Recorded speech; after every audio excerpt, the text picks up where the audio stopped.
Bien, mesdames et messieurs, bonjour. Good afternoon, ladies and gentlemen. First and foremost, I meant to thank President Trump for his visit to Paris this afternoon and tomorrow morning, as well as thank his delegation. I was very pleased to be able to welcome President Trump and his spouse today. He accepted the invitation I extended a couple of weeks ago in order to invite him to join the ceremonies of the 14th of July tomorrow. I think it is both a symbol and very important that the President of the United States could be with us tomorrow on the occasion of our National Day and attend a military parade to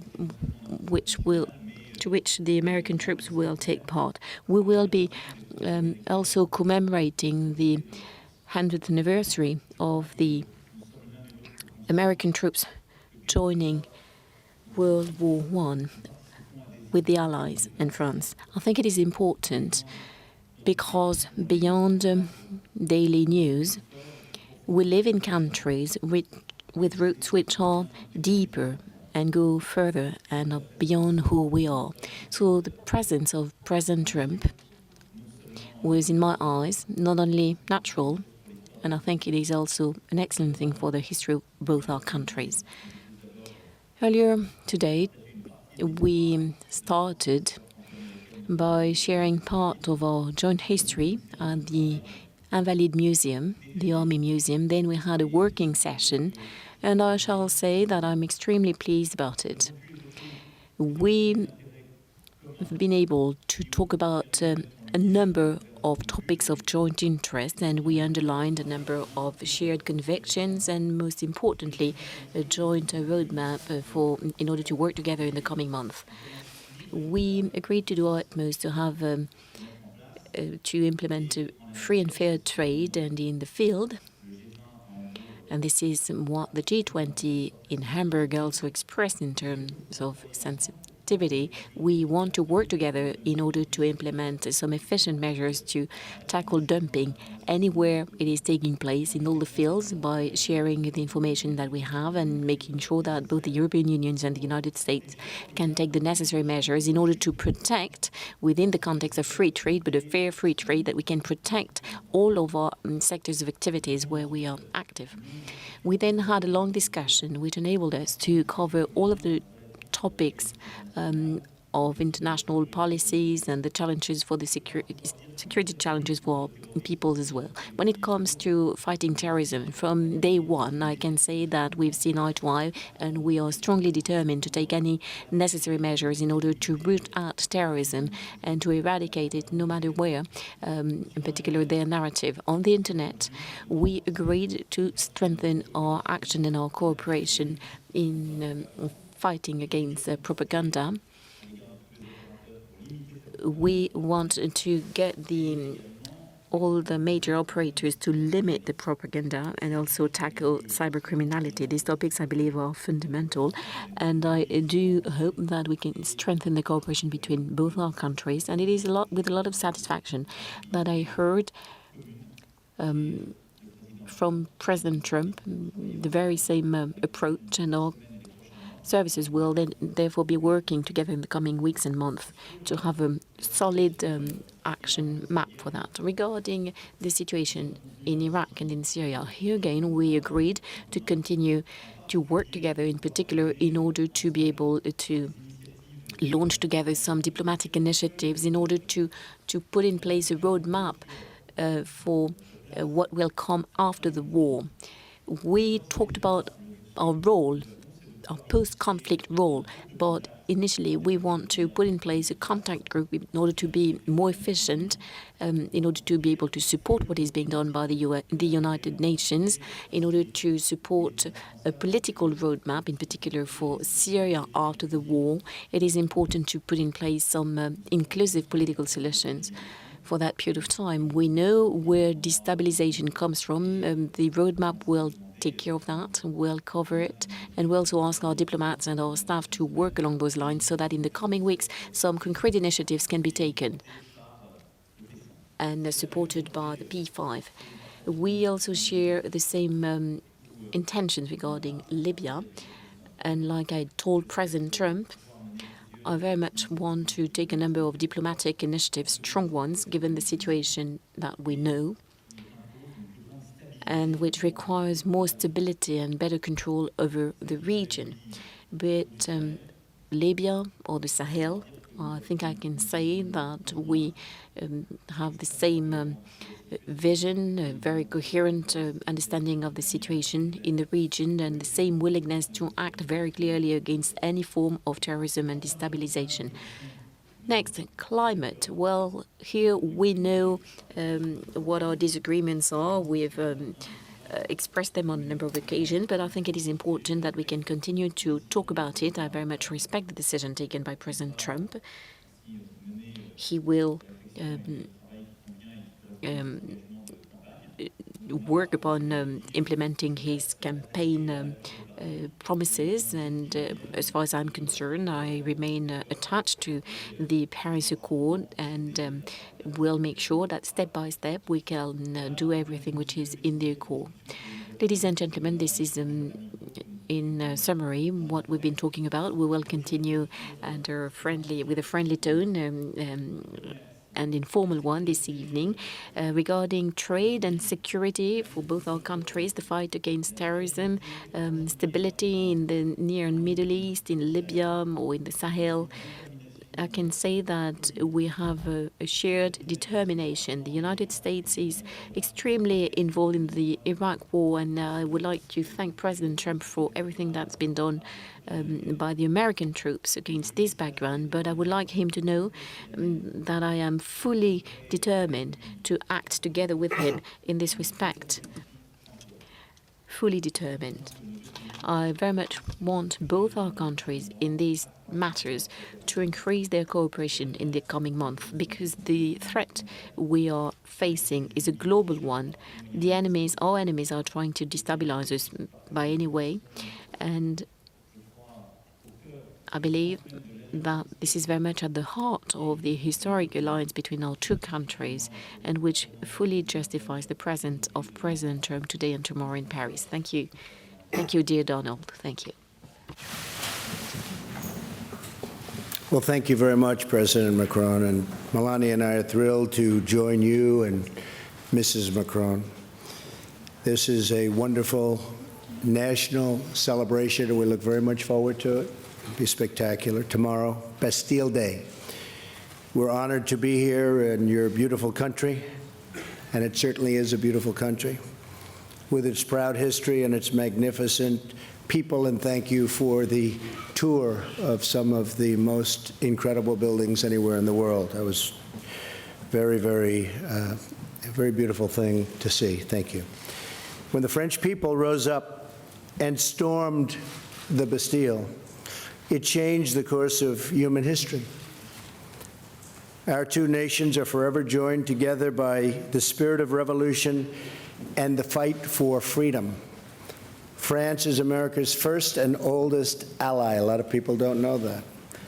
Ever since General Lafayette joined the American fight for independence, our fates and fortunes have been tied unequivocally together. It was a long time ago, but we are together. And I think together perhaps more so than ever. The relationship is very good. This visit also commemorates another milestone. 1 century ago, the United States entered World War I.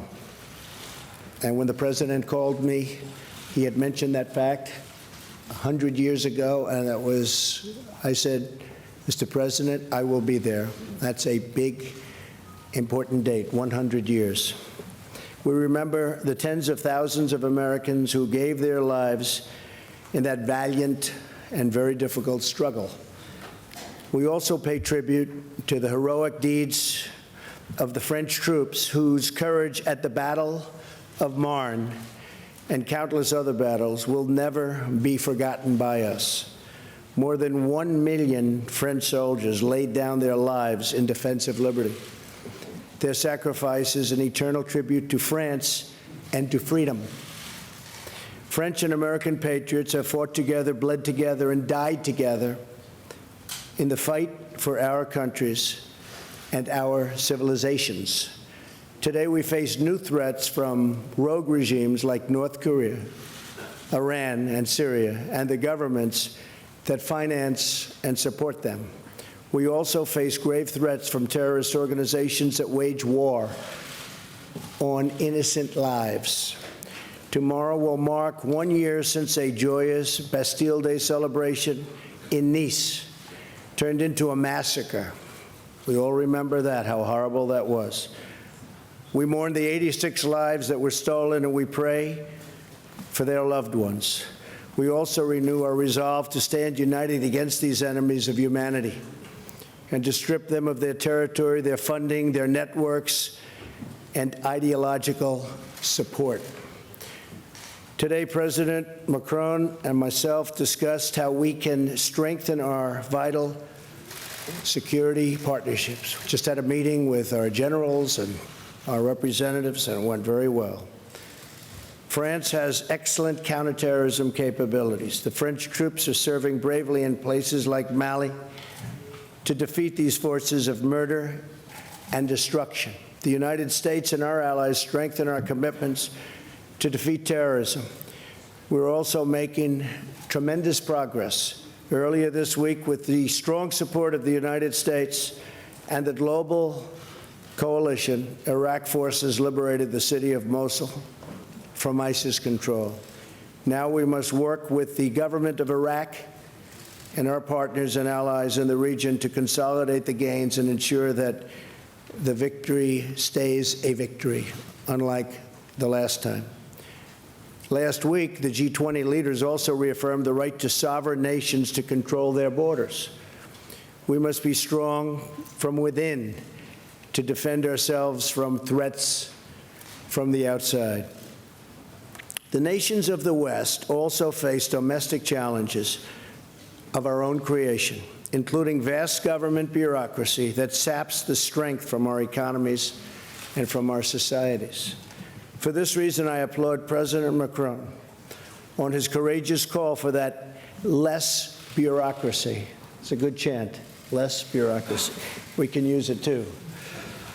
And a Europe that protects its citizens. We did not become great through regulation.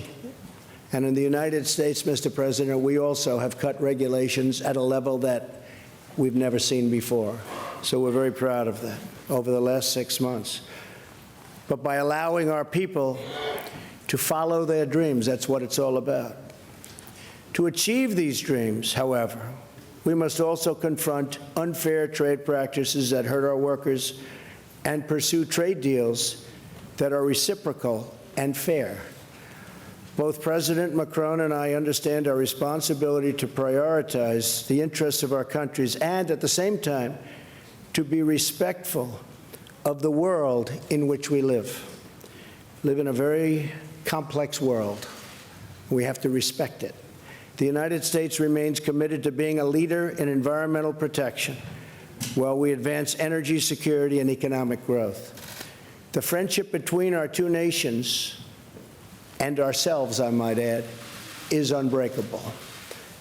Our occasional disagreements are nothing compared to the immortal bonds of culture, destiny, and liberty that unite us, so strongly unite us also. As long as we have pride in who we are, where we've come from, how we got here, and what we've achieved as free and democratic nations, then there is nothing we cannot accomplish together. France helped us secure our independence. A lot of people forget. In the American Revolution, thousands of French soldiers fought alongside American troops so that, as Lafayette said, liberty would have a country. Ever since then, courageous heroes from both nations have fought for the same noble values and the same righteous cause. Tomorrow, the French tricolor will once again wave proudly alongside the American Stars and Stripes. Our brave soldiers will march side by side, and we will all be inspired to protect and cherish the birthright of freedom that our ancestors won for us with their sweat and with their blood. President Macron, thank you for inviting Melania and myself to this historic celebration. And to you and your spectacular country, may God bless France, and may God bless America. Thank you very much. Thank you. Thank you, Mr. President. Thank you. Très bien. Nous allons prendre, je crois, 4 questions. Very well. I think we will be taking 4 questions. Et ni le président Trump ni moi-même n'avons. Neither President Trump nor myself have a microphone. Alors, He's getting first question, President. voilà. Allez-y. Messieurs les présidents, bonjour. Alison Tassin. A question from LCI. Sirs, a question first of all, President Macron, regarding what you said on the occasion of the press conference together with Chancellor Merkel. Do you still hope that President Trump, or did you still hope that President Trump could change his mind regarding the Paris Accord? And now, President Trump, is it possible for you to come back to the Paris Accord and change your mind? Next, regarding your relation, how would you describe it today? What about the dinner tonight? Is it going to be a dinner between friends? Well, regarding climate, well, we have a number of disagreements, which are in particular due to the commitments taken by President Trump vis-à-vis his during the presidential campaign. So did I. I'm aware of how important that is, but we therefore talked about our disagreement. And we actually discussed the matter even before President Trump reached a decision. Next, should that have an impact on the discussions we're having on all other topics? No, absolutely not. This is the reason why we share the same views and some major common goals on many other topics, or all other topics, which we've been discussing today, and we shall move forward together. Next, well, of course, the President Trump will tell you about it, but he's made a number of commitments, and we're going to be working together.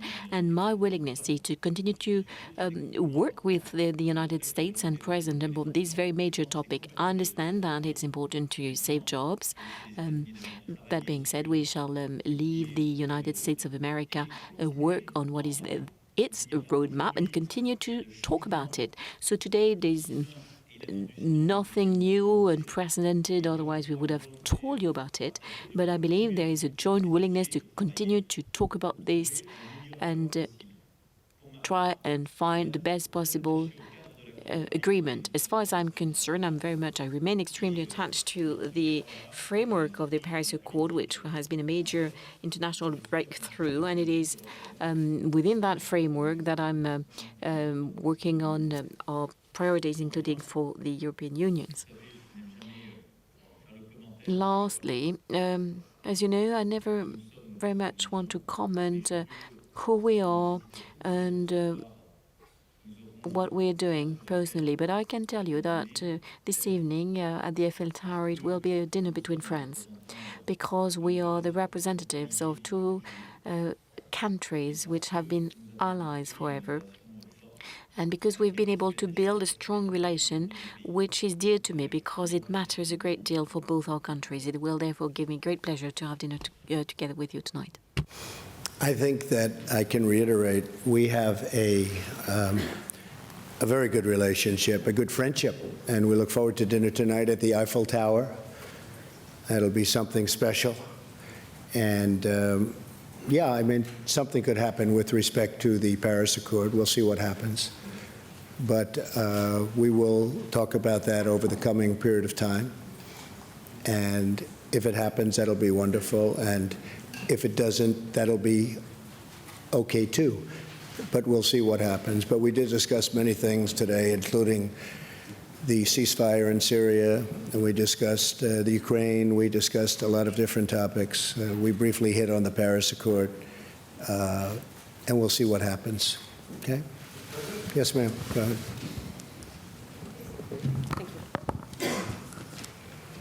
Merci, Monsieur President. Mr. President, your FBI nominee said if someone in a campaign got an email about Russia, like the one that your son Don Jr. received, that they should alert the FBI rather than accept that meeting. Is he wrong? Also, were you misled by your team in not knowing about this meeting? And Mr. President, thank you very much. You have heard President Trump say that it may have been Russia, it may have been others who interfered with the U.S. election.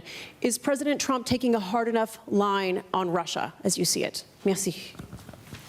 Well, I'll start off by saying, first of all, I believe that we will have a great FBI director. I think he's doing really well. And we're very proud of that choice. I think I've done a great service to the country by choosing him. He will make us all proud, and I think someday we'll see that, and hopefully someday soon. So we're very proud of him. As far as my son is concerned, my son is a wonderful young man. He took a meeting with a Russian lawyer, not a government lawyer, but a Russian lawyer. It was a short meeting. It was a meeting that went very, very quickly, very fast. Two other people in the room, I guess one of them left almost immediately, and the other one was not really focused on the meeting. I do think this. I think from a practical standpoint, most people would have taken that meeting. It's called opposition research or even research into your opponent. I've had many people, I have only been in politics for 2 years, but I've had many people call up, oh, gee, we have information on this factor or this person or, frankly, Hillary. That's very standard in politics. Politics is not the nicest business in the world, but it's very standard where they have information and you take the information. In the case of Don, he listened.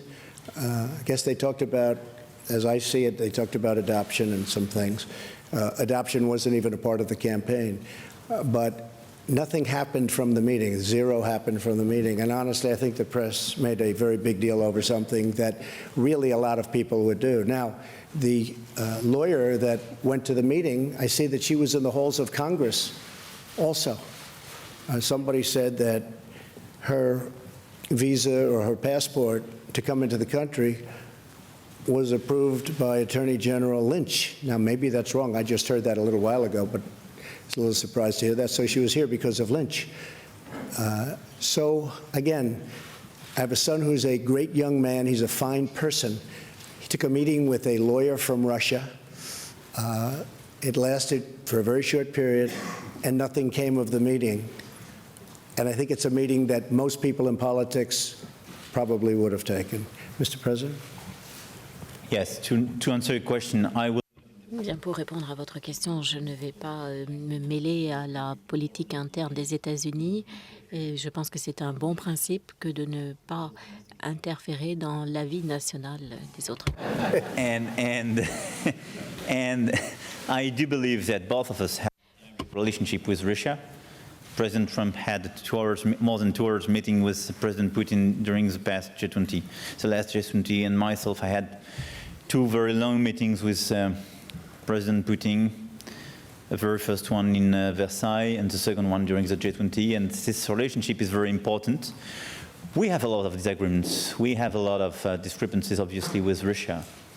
But in the current environment, especially in Middle East, it's a necessity to work together, to exchange information, to share these agreements, and to try to build solutions.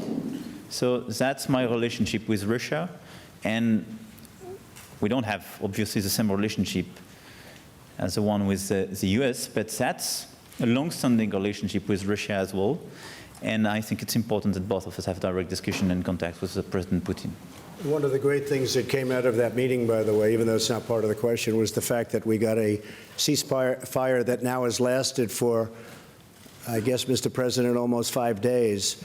And while 5 days doesn't sound like a long period of time, in terms of a ceasefire in Syria, that's a very long period of time. And that was a result of having communication with a country. So during that 5-day period, a lot of lives have been saved. A lot of people were not killed. No shots have been fired in a very, very dangerous part of the world, and this is one of the most dangerous parts of Syria itself. So by having some communication and dialogue, we were able to have a ceasefire, and it's going to go on for a while. And frankly, we're working on a second ceasefire in a very rough part of Syria. And if we get that and a few more, all of a sudden you're going to have no bullets being fired in Syria, and that would be a wonderful thing. Mr. President, you have a question? Troisième question. Oui, bonsoir, Monsieur le Président. Mathieu Coach. Third question from BFM TV, a question to President Macron. You went to Lausanne in order to support Paris' bid for the Olympic Games, and on this occasion you somehow criticized President Trump's policy without naming him. You said that France made a very clear choice to leave its border open and not to build walls to protect its people. Do you condemn the Muslim ban and the building of a wall between the United States and Mexico? Regarding Syria, as it was just mentioned by President Trump, does France stand ready to talk directly with Bashar al-Assad in the negotiation that you mentioned? You've mentioned a friend, Jim, who told you that Paris is no longer Paris. You were implying at the time that Paris was not safe anymore. You've also said that France and Germany are infected by terrorism, and, quote, it's their fault because they let people enter their territory. Those are very strong words. Would you repeat them today? And do you still believe that France is not able to fight terrorism on its own territory? Thank you. You better let me answer that one first. That's a beauty. He's the one that asked the question. That wasn't even one of my picks. You know what? It's going to be just fine because you have a great president. You have somebody that's going to run this country right. And I would be willing to bet, because I think this is one of the great cities, one of the most beautiful cities in the world. And you have a great leader now. You have a great president. You have a tough president. He's not going to be easy on people that are breaking the laws and people that show this tremendous violence. So I really have a feeling that you're going to have a very, very peaceful and beautiful Paris. And I'm coming back. You better do a good job, please. Otherwise, you're going to make me look very bad. And you're always welcome. Thank you. Sur la première question, j'ai répondu. Regarding the first question, like I said, I believe that the discussions that we've had today is the proper answer to terrorism. The right answer is strengthen cooperation between our services,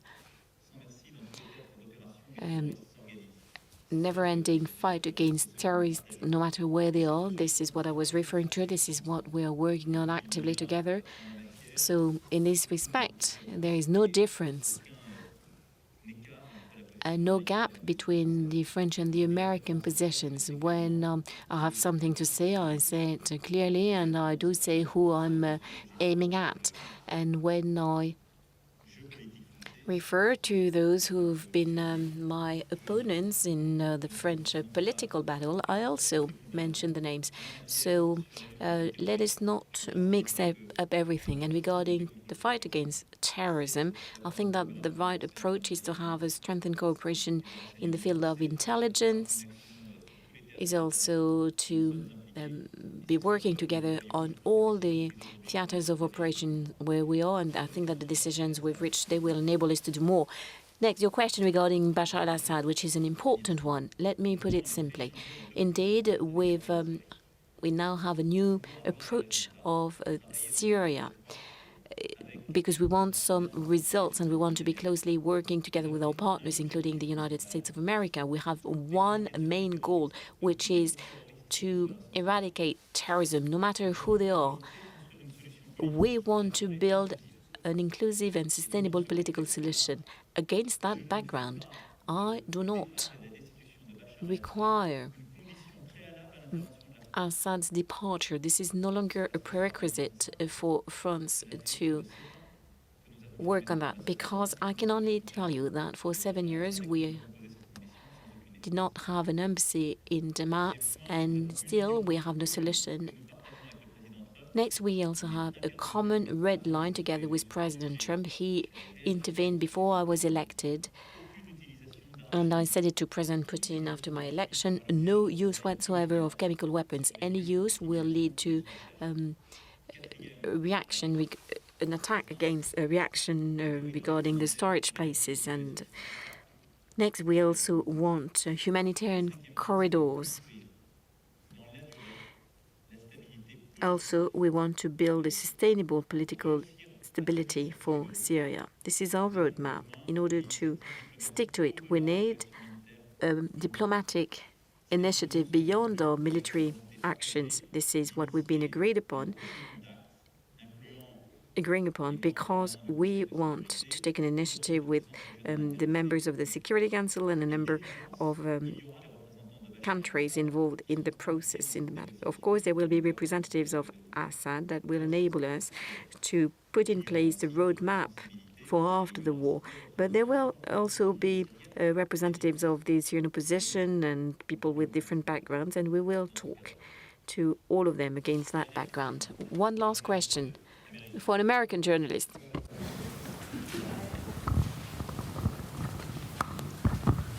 Thank you, Mr. President. Thank you very much. Phoenix TV of China. Ma question est adressée à deux présidents. Monsieur le Président Macron, vous avez eu la première rencontre.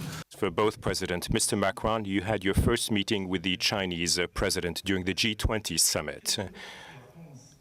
What will France do? How will France cooperate with all of these areas with China? And what do you think personally of Mr. Xi Jinping? President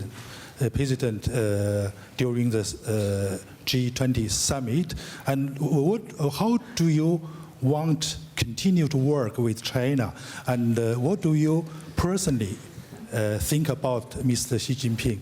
Thank you very much. Well, he's a friend of mine. I have great respect for him. We've gotten to know each other very well. A great leader. He's a very talented man. I think he's a very good man. He loves China, I can tell you. He loves China. He wants to do what's right for China. We've asked him for some assistance with respect to North Korea. Probably he could do a little bit more, but we'll find out. We're now working on some trade deals.